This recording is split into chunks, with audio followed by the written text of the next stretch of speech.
అందరికీ నమస్కారం. నా పేరు పందిరి సత్యం. నేను ప్రయాగ్ రాజ్ నుంచి మాట్లాడుతున్నాను. వాస్తవానికి నాకు రావడం ఇష్టం లేదు. అనుకోని పరిస్థితుల్లో మా బావగారు కలిసి పోదామంటే బయలుదేరారండి. ఇక్కడికి దయచేసి రాకండి. చాలా ఘోరమైన పరిస్థితులు ఉన్నాయి ఇక్కడ. బస్సు ద్వారా కార్ల ద్వారా వచ్చిన వాళ్ళకి 15 కిలోమీటర్లు నడిపిస్తున్నారు.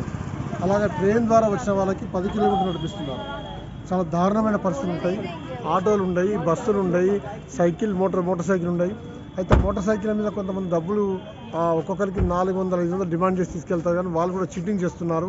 వాళ్ళు మధ్యలో దింపేసి వెళ్తారు బాగా జనాలున్నారని. దయచేసి మీరు వచ్చినట్టు చాలా ఘోరమైన పరిస్థితి ఎదుర్కోవాల్సిన పరిస్థితి ఉన్నది ఇక్కడ.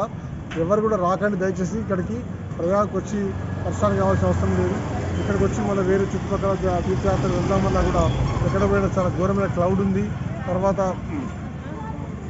వాటర్ ఇట్లా తీసుకొస్తున్నాం.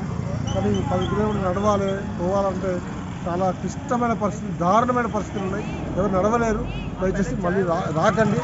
ఆ పుణ్యస్థానం ఏమో కానీ, ఆ పుణ్యమోత్సవం కానీ బాధలు అయితే ఘోరంగా ఉన్నాయి. దయచేసి మహిళలు కూడా ఎక్కువ నడవలేరు. దయచేసి అర్థం చేసుకోండి. వాస్తవ పరిస్థితి తెలియపరుస్తున్నాను. Thank you.